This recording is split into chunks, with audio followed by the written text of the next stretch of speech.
नमस्ते दोस्तों, मेरा नाम है प्रेम अक्स। अगर आप भी हमें अपनी कोई भी कहानी भेजना चाहते हो तो आपको मेरी मेल आईडी डिस्क्रिप्शन में मिल जाएगी और आप हमें आसानी से वहां भेज सकते हो। अब चलते हैं आज की कहानी की तरफ। आज की कहानी है मेरे ही एक फ्रेंड की, जिसका नाम है राजीव। वो वैसे तो गाजियाबाद का रहने वाला है, लेकिन अपनी पढ़ाई करने के लिए हिमाचल अपनी भूआ जी के घर आता है।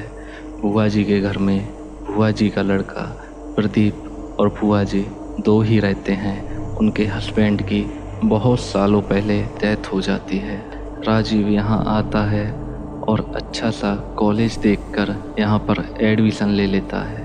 पहाड़ों की ठंडी हवा और ऊंचे ऊंचे पहाड़ों को देखकर राजीव का मन यहाँ पर बहुत जल्दी लग जाता है। अभी राजीव की उम्र 18 साल है और राजीव भूत प्रेतों पर विश्वास भी नहीं करता। राजीव को कुछ भी नहीं पता था कि उसके साथ क्या होने वाला है या फिर क्या हो चुका है। एक दिन सभी टीवी देख रहे होते हैं, सब बढ़िया चल रहा था। रात बहुत हो जाती है तो अनीता जी राजीव और प्रदीप को बोलकर सोने के लिए चली जाती हैं। राजीव भी टीवी देखने लगता है।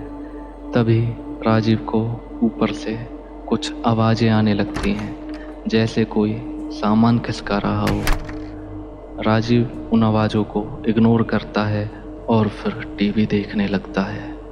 तभी राजीव को किसी के हंसने की आवाज़ आती है। राजीव को यहाँ पर कुछ भी समझ नहीं आ रहा था कि ये क्या हो रहा है। राजीव प्रदीप की तरफ देखता है कि प्रदीप सोफे पे बैठा बैठा ही सो चुका है। राजीव धीरे से प्रदीप को जगाता है, सारी बातें बताता है। प्रदीप राजीव का वहम बताकर राजीव को सोने चलने के लिए कहता है, पर राजीव को अब नींद कहाँ आने वाली थी।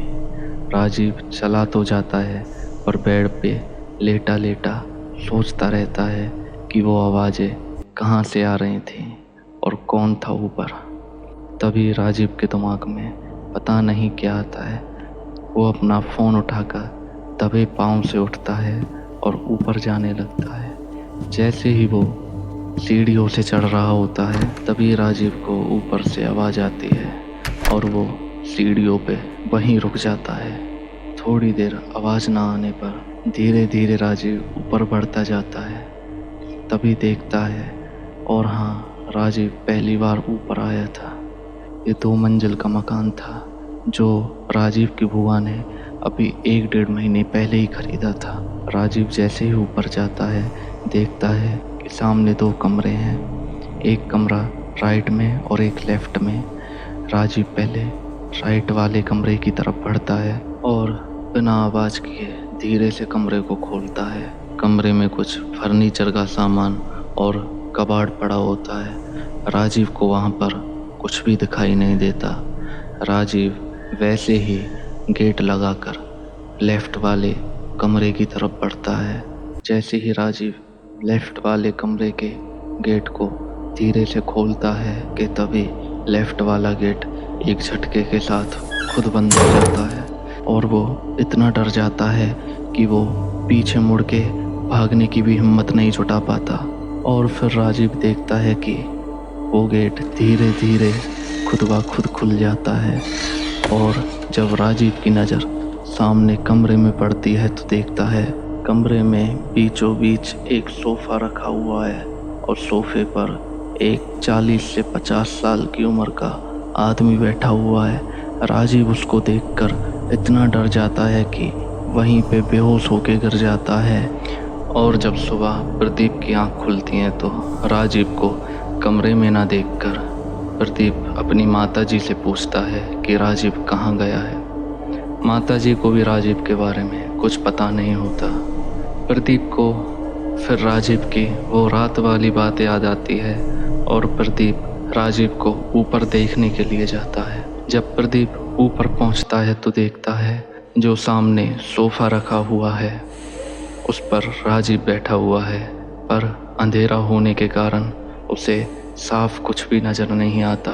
वो अपने फ़ोन की लाइट जलाता है और कमरे की तरफ जब प्रदीप जाता है तो देखता है कि राजीव के दोनों हाथों में छुए लगे हुए हैं और राजीव उनको दांतों से मार रहा है और राजीव की आंखें लाल हो चुकी होती है।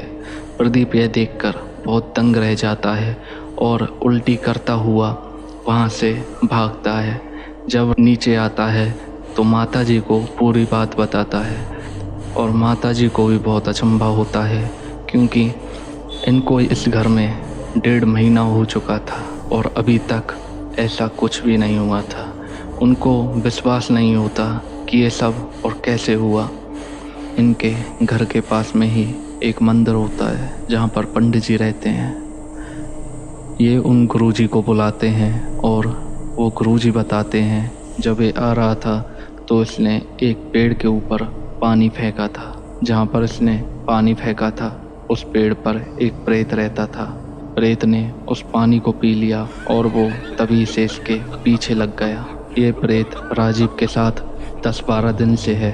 तब राजीव की बुआ बोलती हैं कि हाँ, ये 10-12 दिन पहले ही गांव से आया है। कि तभी राजीव अजीब हरकत करने लगता है और बोलता है, मैं सबको मार दूंगा। इतना सुनते ही गुरुजी अपने झोले में से भभूति निकालते हैं और राजीव के सर पे लगा देते हैं। दोस्तों, यहाँ पर राजीव हमको बताता है, प्रेम भाई, अब भी आपको बताने में मुझे डर लग रहा है। राजीव जी कहते हैं, जब संत जी ने मुझे भभूति लगाई तो मैं अच्छा फील कर रहा था। ऐसा लग रहा था जैसे मेरे कांधों पर से किसी ने बोझ उतार दिया हो। गुरुजी ने कागज़ के छोटे छोटे पैकेटों में रखी हुई भभूति मेरी बुआ जी को दे दी और बोला कि जब भी ऐसा कुछ हो तो ये लगा देना, जब तक मैं इसका उपाय ढूंढता हूँ। पर भाई वो भभूति घर में से ही गायब हो गई। बुआ जी ने बहुत ढूंढी पर नहीं मिली। तब तक मैं पापा को फ़ोन कर चुका था और मम्मी पापा गाजियाबाद से निकल चुके थे। जब मैंने बुआ जी को बताया मम्मी पापा आ रहे हैं तो उनके चेहरे के एक्सप्रेशन चेंज हो गए। पर मैं दंग तब रह गया जब बुआ जी ने बोला कि अपने मम्मी पापा को अभी आने से मना कर दो, हम यहाँ पर सब संभाल लेंगे और ऐसा कुछ नहीं है। मैंने बुआ जी को कॉल करने से साफ मना कर दिया क्योंकि वो निकल भी चुके थे और जहाँ तक मेरा मानना है आधे रास्ते तक पहुँच चुके थे। मैं दिन में सो गया था। शाम को करीब 6 बजे मेरी आँख खुली। मैं बाहर आया तो बुआ जी के रूम से आवाज़ें आ रही थीं। रूम में प्रदीप, गुरुजी और बुआ जी थे। मैं खिड़की के पास खड़े होकर सब सुनने लगा। मुझे विश्वास नहीं हो रहा था कि ऐसा भी हो सकता है। वो जिनको मैं पंडित जी समझ रहा था वो काली माता के साधक थे और अपनी साधना का गलत इस्तेमाल कर रहे थे। मैं दंग रह गया। मुझे विश्वास नहीं हुआ कि ऐसा भी कुछ हो सकता है। बुआ जी तभी उन तांत्रिक को कहती हैं, राजीव के माता पिता आने वाले हैं, अब क्या होगा। तांत्रिक बोलता है, राजीव को बस 3 दिन और रोक लो। मैं इसके ऊपर अपनी शमशान विद्या चला रहा हूँ। धीरे धीरे इसका खून काला होने लगेगा और इसकी पूरी बॉडी को पैरालाइज हो जाएगा। ये चल फिर भी नहीं पाएगा। दरअसल ये प्रदीप को बचाने के लिए राजीव की बलि देना चाहते थे। इनका मानना ये था कि हम अगर राजीव की बलि दे देते हैं तो प्रदीप बच जाएगा। राजीव को बुआ जी के बाहर आने की पैरों की आवाज़ आती है। तभी राजीव खिड़की से भागकर अपने रूम में आ जाता है। राजीव अपने पिताजी को कॉल पर सब कुछ बता देता है और ये भी बता देता है कि यहाँ पर आकर कुछ भी जताना नहीं। रात को 9 बजे खाना वगैरह खाने के बाद राजीव और प्रदीप डेली की तरह बाहर घूमने जाते हैं। तभी प्रदीप रोने लगता है और राजीव का हाथ पकड़ लेता है और बोलता है, भाई मैं तेरे साथ बहुत गलत कर रहा हूँ। तुझे तो खबर भी नहीं है कि मैं और मम्मी क्या कर रहे हैं। मैं अपने बचने के लिए तुझे इस दलदल में घसीट रहा हूँ। राजीव कहता है कि प्रदीप, मुझे सब कुछ पता है। मैंने शाम को तुम्हारी सारी बातें सुन ली थी, जो भी तुम कर रहे थे। तो प्रदीप दंग रह जाता है और राजीव को कहता है कि मैं तेरे साथ है, नहीं होने दूंगा भाई, तू यहाँ से चला जा, मेरा जो होगा होगा। राजीव प्रदीप से पूछता है कि भाई तुझे क्या हुआ है, ये सब क्यों कर रहे हो तुम? तो प्रदीप बताता है कि हमने लालच में आकर ये घर खरीदा था। ये घर और घरों के और यहाँ की ज़मीन के हिसाब से हमें आधे रेट में मिल गया था। हमने लालच में आके जल्दबाजी में ये घर ले लिया, पर अब अफसोस भी होता है कि ना हम ये घर लेते और ना ये सब होता और ना तुम आते। दरअसल होता ऐसा है कि राजीव को प्रदीप ने ही फ़ोन करके यहाँ पे पढ़ने के लिए बुलाया था अपनी मम्मी के कहने पर। तो राजीव कहता है कि घर में ऐसा क्या है? तो प्रदीप बताता है कि ये जो तुम्हारे साथ हुआ था ये कहीं बाहर नहीं, घर में ही है। और जब हम रात को टीवी देख रहे थे तो तुमने जो आवाज़ें सुनी थी वो मुझे भी सुनाई दे रही थी, मैं बस सोने का नाटक कर रहा था। तो प्रदीप बताता है ये जब घर नहीं बना था तो यहाँ पर पहले खेत थे, पूरा खुला हुआ था। यहाँ पर एक आदमी झोपड़ी डाल कर रहता था, वो बच्चों को पकड़कर लाता और यहाँ पर खाता था उनको। एक दिन गांव वालों को पता चला कि यही है जो बच्चों को लाकर खाता है। गांव वालों ने उसी की झोपड़ी में उसको जलाकर मार दिया। तभी से ये जगह श्रापित हो गई है और अब तक है। प्रदीप तू यहाँ से चला जा, नहीं तो ये तुझे भी मार देगा। तभी राजीव देखता है कि सामने से एक गाड़ी आ रही है जिसमें राजीव के माता पिता बैठे हुए हैं। राजीव ये देखकर बहुत खुश हो जाता है। राजीव अपने माता पिता से मिलता है, उनका आशीर्वाद लेता है। राजीव की माताजी राजीव को गले लगाकर रोने लगती हैं। फिर वो घर की तरफ बढ़ते हैं और जैसे ही घर जाते हैं राजीव के पिताजी अपनी बहन को देखकर अपना गुस्सा रोक नहीं पाते और वो उनको बहुत बुरा कहने लगते हैं।